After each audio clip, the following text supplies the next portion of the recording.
सत्य और तप का प्रभाव हर युग में रहा है। जो निष्ठापूर्वक अपने जीवन को सत्य के प्रति समर्पित कर देता है, उसके प्रताप से देव, राक्षस, गंधर्व भी भयभीत हो जाते हैं। आज आपको एक ऐसे राजा की कहानी सुनाएंगे जिनके प्रभाव से लंकापति रावण भी कांपता था। आइए कहानी को सुनते हैं। चक्ववेण नाम के एक राजा थे। वे बड़े ही धर्मात्मा थे। उनकी रानी भी पतिव्रता थी। राजा और रानी दोनों खेती करते थे। खेती से जितना उपार्जन हो जाए उसी से अपना जीवन निर्वाह करते थे। राज्य के धन को वे अपने काम में लेते ही नहीं थे। प्रजा से जो कर लेते थे उसको प्रजा के हित में ही खर्च करते थे। राजा होते हुए भी वे साधारण जूट का कपड़ा पहनते थे और भोजन भी साधारण ही करते थे। एक दिन नगर में कोई उत्सव हुआ। नगर की स्त्रियां रानी के पास आईं। उन स्त्रियों ने बढ़िया बढ़िया रेशमी वस्त्र तथा हीरे पन्ने से जड़े हुए सोने के गहने पहन रखे थे। उन्होंने रानी को देखा तो कहा, आप हमारी महारानी हो। आपको तो हमसे भी बढ़िया बढ़िया गहने और कपड़े पहनने चाहिए, परंतु आपने तो साधारण वस्त्र पहन रखे हैं। रानी के कोमल हृदय में उनकी बात घर कर गई।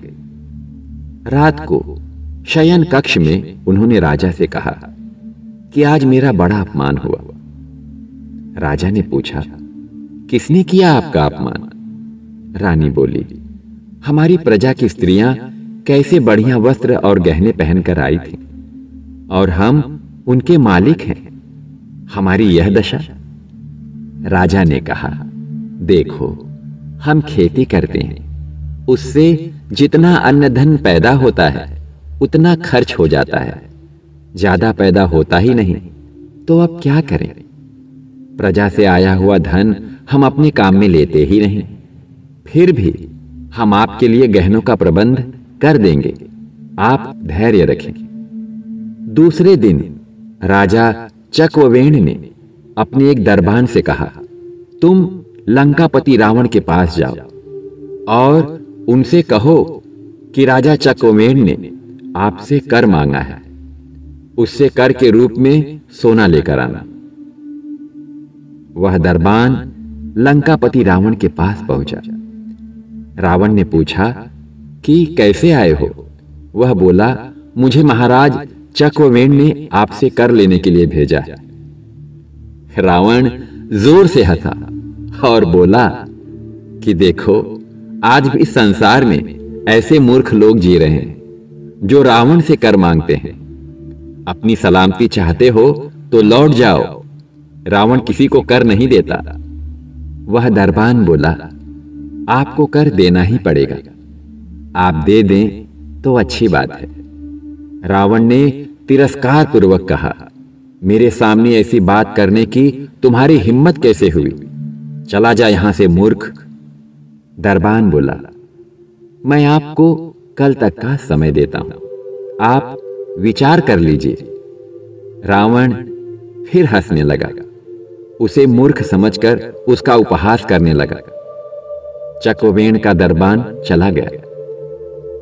रात में रावण अपनी पत्नी मंदोदरी से मिला तो उससे कहा कि ऐसे ऐसे मूर्ख हैं संसार में। आज चक्ववेण का एक दरबान आया था और मुझसे कर के रूप में सोना मांग रहा था। मंदोदरी बोली, आपने कर दिया या नहीं? रावण ने कहा, तू भी ऐसी बात कहती है? पागल हो गई है? तू मेरी महिमा नहीं जानती कि मैं रावण हूं? क्या रावण किसी को कर देगा? मंदोदरी बोली, महाराज, आपने अनुचित किया, आपको कर दे देना चाहिए था। रावण हंसने लगा। मन ही मन सोचा, मंदोदरी मूर्ख है, अपने पति को नहीं जानती है। मंदोदरी राजा चक्ववेण के प्रभाव को जानती थी, क्योंकि वह पतिव्रता थी। पातिव्रत्य के प्रभाव से वह इतना जानती थी जितना रावण भी नहीं जानता था। जब सुबह हुई तो रावण उठकर जाने लगा। मंदोदरी ने उसे रोका और कहा, आप थोड़ी देर ठहर जाइए, मैं आपको एक कौतुक दिखाना चाहती हूं। रावण ठहर गया। मंदोदरी प्रतिदिन छत पर कबूतरों को दाना डालते थे। दाना डालने के बाद जब कबूतर दाना चुग रहे थे, तब मंदोदरी ने उनसे कहा, अगर एक भी दाना चुगा तो महाराजाधिराज रावण की दुहाई अर्थात सौगंध है। कबूतरों पर इस बात का कोई असर नहीं हुआ, वे ज्यों के त्यों दाना चुगते रहे। मंदोदरी ने कहा, देख लिया आपका प्रभाव। रावण बोला, कैसी पागल है, पक्षी भला क्या समझे कि रावण क्या है। मंदोदरी बोली, अब दिखाती हूं आपको। उसने कहा, अगर एक भी दाना चुगा तो महाराज चक व वेण की दुहाई। मंदोदरी द्वारा ऐसा कहते ही कबूतरों ने दाना चुगना छोड़ दिया। केवल एक कबूतर ने दाना चुगा, चुगते ही उसका सिर फट गया, क्योंकि वह कबूतर बहरा था। उसने मंदोदरी की बात नहीं सुनी।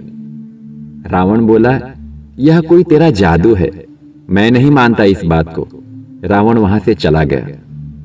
रावण जब राजगद्दी पर जाकर बैठा, राजा चकवेण का दरबान अपने कहे अनुसार पुनः दरबार में आया और बोला, महाराज रावण, रात में आपने विचार किया कि आपको कर रूप में सोना देना है या नहीं? रावण बोला, कैसा मूर्ख है तुम, देवता हमारे यहां पानी भरते हैं और हम कर देंगे। वह दरबान बोला, आप मेरे साथ समुद्र के किनारे चलें, मैं आपको एक कौतुक दिखाना चाहता हूं। रावण को भी पता नहीं था कि वह दरबान उसे क्या दिखाएगा। वह उसके साथ समुद्र के किनारे चला गया। उस दरबान ने समुद्र के किनारे बालू से लंका की आकृति बनाई। लंका के जैसे 4 दान थे, वैसे ही 4 दरवाजे बना दिए। उसने पूछा कि आपकी लंका ऐसी ही है ना? रावण बोला, हां, मेरी लंका तो ऐसी ही है। तुम तो बहुत बड़े कारीगर, कलाकार लगते हो। वह दरबान बोला कि अब आप ध्यान से देखें। महाराज चक्रवेण की दुहाई। ऐसा कहकर उसने अपना हाथ मारा और एक दरवाजे को गिरा दिया। इधर बालू से बनी हुई लंका का एक हिस्सा बिखरा, तो उधर असली लंका का भी वही हिस्सा बिखर गया। अब वह दरबान रावण से बोला कि कर देते हो या नहीं, नहीं तो मैं अभी हाथ मारकर सारी लंका को बिखेर दूंगा। रावण बहुत बुरी तरह डर गया और बोला कि हल्ला मत कर, तुझे जितना चाहिए उतना सोना लेकर चुपचाप चला जा। रावण ने उसको ले जाकर कर के रूप में बहुत सा सोना दिया। रावण से कर लेकर वह दरबान राजा चक्रवेण के पास पहुंचा और उनके सामने सब सोना रख दिया।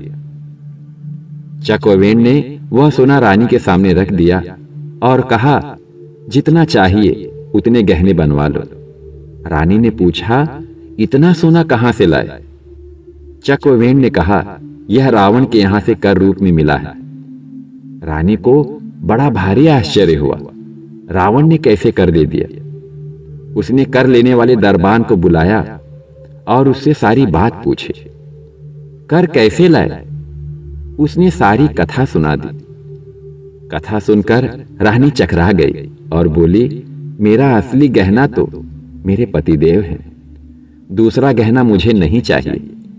गहनों की शोभा पति के कारण ही है, पति के बिन गहनों की क्या शोभा। जिनका इतना प्रभाव है कि रावण भी भयभीत होता है, उनसे बढ़कर गहना और कोई हो ही नहीं सकता। रानी ने उस दरबान से कहा, जाओ रावण को यह सोना लौटा दो और कहो कि महाराज चक्रवेण तुम्हारा कर स्वीकार नहीं करते हैं। यही है सत्य का प्रभाव, जिसे प्रमाणित करना नहीं पड़ता, वो सहज ही प्रमाणित हो जाता है।